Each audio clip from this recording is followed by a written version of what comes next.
Didn't say a word when she handed me the eviction notice at my own birthday party. I just looked at it, folded it in half, and slid it into my jacket pocket like it was a grocery receipt. That was the moment my son-in-law realized he had made the worst miscalculation of his life. My name is not important.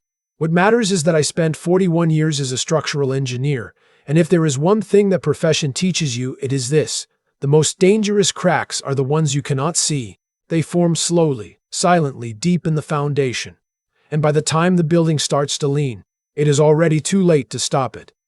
I should have known my daughter's husband was that kind of crack. His name is Troy. He came into our lives 4 years ago, arriving at Thanksgiving dinner in a pressed shirt and a rehearsed smile, carrying a bottle of wine that I later found out he had charged to my daughter's card. I noticed that. I notice most things, but my daughter Vivian looked at him the way she had not looked at anything since she was 9 years old, and I brought home a golden retriever puppy in a cardboard box. So I shook his hand, poured him a glass of his own wine, and decided to give the man a fair chance. I am 68 years old. I have buried a wife.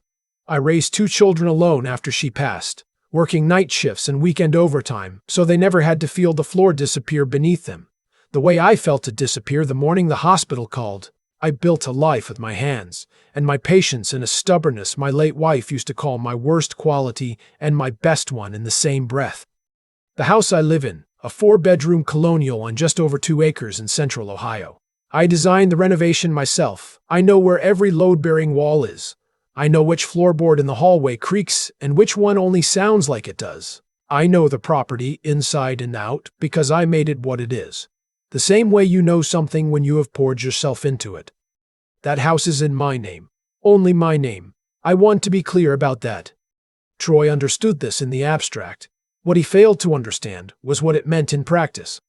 The first year of their marriage, things were fine, or fine enough. Vivian and Troy lived 40 minutes away in a decent apartment.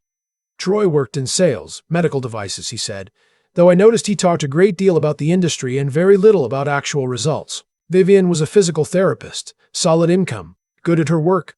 She was always the steady one. Got that from her mother.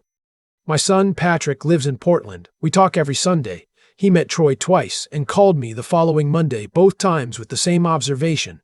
"Dad, that guy is measuring your square footage every time he walks through the door." I laughed it off. Patrick has always been protective of me since his mother passed. I thought he was reading too much into it. I was wrong.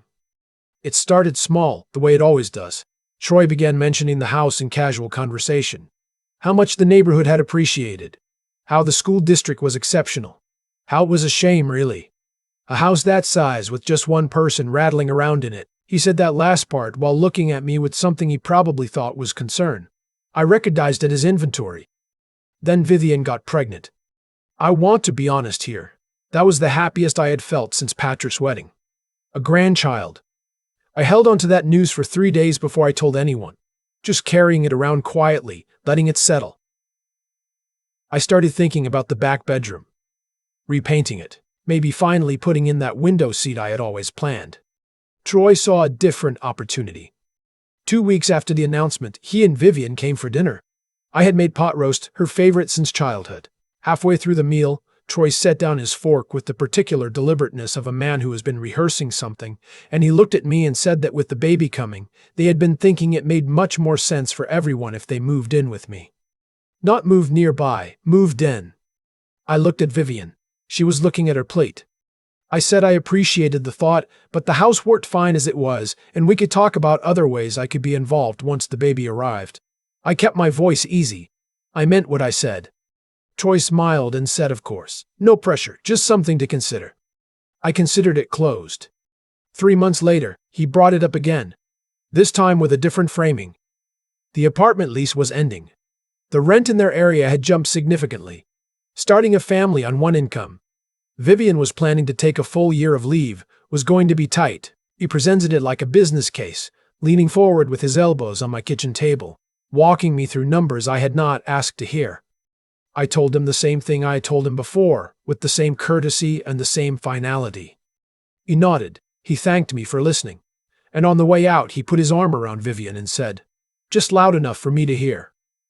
I tried, sweetheart. That sentence sat with me for a long time afterward.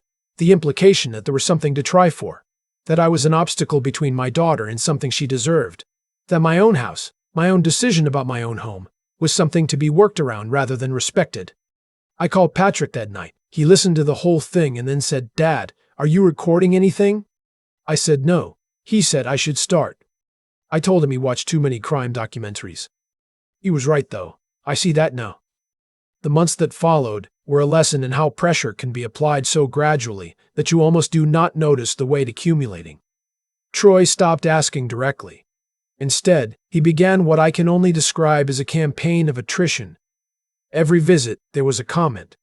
About my age, about the drive, about how the house was a lot to maintain for one person. Once he mentioned, almost in passing, that he had spoken with an elder law attorney, just to understand my options, he said, for when things get harder to manage. I was 67 years old and still swimming 40 laps 3 times a week. I did not have a response for that because I was too busy being stunned by the audacity of it. Vivian started looking uncomfortable during these conversations. I watched her. She would touch her water glass or straighten her napkin or find something in the kitchen that needed attending to. She was not agreeing with him. But she was not stopping him either. That was the hardest part. Not Troy. Vivian. My daughter had a good heart. I knew that. But she had let someone else narrate her life, and she was slowly losing the ability to tell which thoughts were hers. My granddaughter was born on a Thursday in March, 7 pounds 4 ounces. They named her June. I held her in the hospital, and I did not think about Troy at all. Then came the birthday party. Vivian organized it. 70 guests, backyard, catered. She insisted, would not hear of me lifting a finger. I thought it was generous. I thought it was her way of saying she saw me, the real me, her father, who had shown up for every single thing in her life without being asked. I got dressed that morning feeling genuinely good about things. Maybe I had been too suspicious. Maybe Troy was just anxious about money and it made him clumsy. People could be clumsy. The party was about 2 hours in when Troy pulled me aside. He guided me toward the far end of the porch, away from the guests, with his hand on my shoulder in a way that felt like steering. He was smiling, but it was the rehearsed smile from Thanksgiving 4 years ago. I recognized it immediately and felt my spine straighten. He told me he had been doing some thinking, that with June here now and Vivian not returning to work yet, they were in a difficult spot financially. That it was not sustainable. That the most logical solution, the one that made sense for the whole family, was for me to add his name to the deed. Not to move in, to add his name to the deed. I want you to understand the specific calculation in that request. Not a loan, not temporary help. A permanent legal stake in my home, which would mean that if anything happened to me, or if we disagreed about anything, or if Vivian ever decided she wanted out of that marriage, Troy would have legal standing to that property. I looked at him for a long moment, then I said no. He said he thought I would say that, which was why he had brought something for me to look at. He reached inside his jacket and produced a document. It was already printed, already formatted 2 copies. He held out a pen. I said no again. His smile thinned. He said that Vivian knew about this plan and supported it. He said that, given my age, having family with a legal interest in the property was actually a form of protection for me. He said the word protection. For me, he said the word protection, the way a person says it when they mean the opposite. I looked across the yard at my daughter. She was talking with my sister, holding June against her shoulder. She glanced over once and looked away quickly. I reached out, took the documents from Troy's hand, and tore them in half. Then I put the pieces in my jacket pocket, the same pocket where I would later put the eviction notice, and I walked back to my guests. Behind me I heard him say my name just once, in a voice I had never heard him use before, flat and very quiet. I kept walking. What happened next happened fast. 3 days later, a process server came to my door. Troy had filed a petition in the county probate court claiming I was showing signs of cognitive decline and requesting to be named my legal guardian. The filing cited 2 incidents, one where I had apparently forgotten a family dinner, and one where I had become confused about a home repair bill. I read the whole petition standing in my doorway in the morning cold. The dinner I had missed was the same night Vivian had given me 48 hours notice, and I had told her I already had plans. We had agreed to reschedule. Troy had filed it as evidence of my deterioration. The home repair bill I had been confused about was a contractor quote I disputed because it was $1,200 above market rate for the work described. I had provided a written counter-estimate based on 30 years of knowing what things cost. Troy had filed that too. I closed the door, sat down at my kitchen table, and took 3 long breaths. Then I called my attorney. Her name is Sandra. I have known her for 19 years. She handled my wife's estate and the 2 property disputes I have been involved in over the decades, and she is the kind of lawyer who does not raise her voice because she does not need to. I told her everything. She listened without interrupting, asked 4 precise questions at the end, and then said, I need you to gather everything, and I need you to not contact Troy or Vivian until we have spoken again. I told her there was something else. 11 months earlier, 2 months after the first serious conversation about the deed, I had begun recording, not because I believed it would ever come to this, but because Patrick had planted the seed and some engineer part of my brain had decided that documentation was always preferable to memory alone. I had a small device on the bookshelf in the living room. I had a second one in the kitchen, not hidden in any dramatic sense, just present, just running. I had recordings of every conversation about the property, every implication about my age, every carefully worded suggestion. I had Troy in my own kitchen referring to my house as the asset in a conversation he clearly did not realize I was retaining. Sandra was quiet for a moment. Then she said, All right, now we have a case. The guardianship hearing was scheduled for 6 weeks out. Troy, I learned, had lined up 2 character witnesses, both of whom I recognized as his friends from college, neither of whom had spent more than 4 hours in my company across their entire lives. His attorney argued that I was isolating myself, making erratic financial decisions, and it declined reasonable family support. Sandra's response took 11 minutes in front of the judge. She presented the recordings. She presented my medical records. 3 years of clean cognitive assessments, blood work, a note from my physician that specifically described me as sharp, engaged, and in excellent health for his age. She presented the contractor dispute with my written analysis, which my former colleague, a licensed structural engineer of 35 years, had reviewed and confirmed was accurate to the dollar. Then she presented something Troy did not know about. When he had filed the paperwork, he had listed his own address as a secondary contact for my estate matters. He had also, apparently, attempted to contact my financial advisor directly the previous month to inquire about my account balances, without my knowledge or permission. My financial advisor had documented the call and flagged it as unusual. Sandra put that document on the table. The judge looked at it for a long time. The petition was dismissed. The judge did not mince her words. She described the filing as, at minimum, a misuse of the guardianship process, and referred the matter to the county district attorney's office for review of potential financial exploitation of an elderly adult. Troy's attorney asked for a recess. Troy sat very still. I looked at Vivian. She was sitting 3 rows back, and she had her hand pressed flat against her mouth, and her eyes were full. Not the eyes of someone who had known this was coming. The eyes of someone who had, watching a story she thought she understood, reveal a chapter she had never been shown. I did not feel triumphant. I want to be clear about that. There is nothing good about sitting in a courtroom with your daughter. Nothing. I would have given a great deal for none of this to have been necessary. But I had not started it. Patrick flew in that evening. He brought takeout from a place I like, and we sat at the kitchen table for 3 hours talking about everything and nothing. He asked me how I was. I told him I was tired but fine. He said Mom would have had something funny to say about all of this. I said she absolutely would have, and it would have been exactly the right thing, and I missed her every day. We left it there.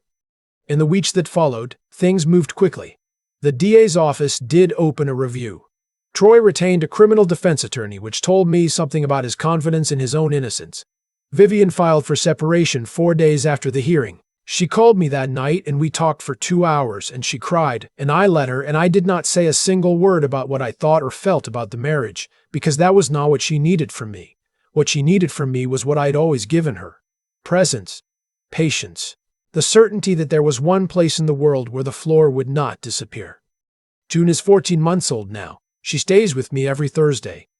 She has her grandmother's eyes. I see it clearly, even if no one else does. And she has started pulling herself up on the furniture and looking around with that expression, babies get when the world is just beginning to make sense. I painted that back bedroom last spring. Pale yellow. I put in the window seat too. There was a thing that happens when you build something, a house, a career, a family, and someone tries to take it from you. You learn what it is actually made of. You learn which walls carry the load and which ones are just partition. You learn your own structure. I am 68 years old. I designed the renovation of this house myself. I know where every load-bearing wall is. And I know, with the same certainty, that I will be standing in it long after the people who tried to take it from me have had to reckon with what that cost them. The morning after the hearing, I made coffee and sat at the kitchen table for a long time without doing anything else. Just sat there. The house was quiet in the way it only gets after something loud has finally passed. I kept thinking about cause and effect, not in any grand philosophical way, just the plain mechanical version of it that engineers understand. Every load has a consequence. Every action transfers force somewhere. Troy spent 2 years applying pressure to a structure he had never bothered to actually study. He assumed age was weakness. He assumed patience was confusion. He assumed that because I did not argue loudly, I was not paying attention. Each one of those assumptions was a miscalculation, and miscalculations accumulate. They don't announce themselves. They just quietly build until the structure fails, and it is never the structure you thought would go first. What I kept returning to was this. Troy was not unintelligent. He was shrewd in certain ways, organized, persuasive. But there is a difference between being clever and being wise, and that difference showed up in a courtroom on a Tuesday morning in ways he had not anticipated. He had the tactics, but not the judgment. He could execute a plan, but he could not correctly read the person he was executing it against. That gap between raw capability and the integrity that gives capability its direction, that is where everything unraveled for him. I do not say that with satisfaction. I say it because I think it is worth understanding. My late wife used to tell me that the most reliable thing about a person was not what they did when things were easy, but what they reached for when things got hard. Troy reached for leverage, for legal filings, for the language of incompetence applied to a man who was still swimming 40 laps 3 times a week. I reached for documentation, for patience, for the quiet confidence that comes from knowing you have done nothing wrong and can prove it. Patrick asked me once during all of this whether I was scared. I told him honestly, not of losing. I was more afraid of becoming bitter, of letting what Troy was doing turn me into someone who stopped trusting people, who stopped letting Vivian in, who let the damage spread further than it needed to. That felt like a second injury, one I could actually control. So I worked at it. Every Thursday when June came over and pulled herself up on the furniture and looked around with that expression, that pure, unguarded curiosity, I reminded myself what the whole thing was actually for. There's something I want to say directly to anyone watching this who might be in the early stages of what I went through. Do not wait to document things, not because you are paranoid, but because clarity is a kindness to yourself. Write things down. Keep records. It is not cynicism, it is self-respect. And do not confuse staying calm with being passive. The two are not the same thing. Calm is a strategy. Calm is how you hold the load until you are ready to set it down properly. Vivian called me last week. We talked for an hour. She is doing better. She is figuring out who she is without someone else narrating her life. And I recognize that process. It is slow and it is not linear. And it requires more courage than most people give it credit for. I told her I was proud of her. I meant it without reservation. June is 14 months old. She has her grandmother's eyes. The window seat in the back bedroom turned out exactly right.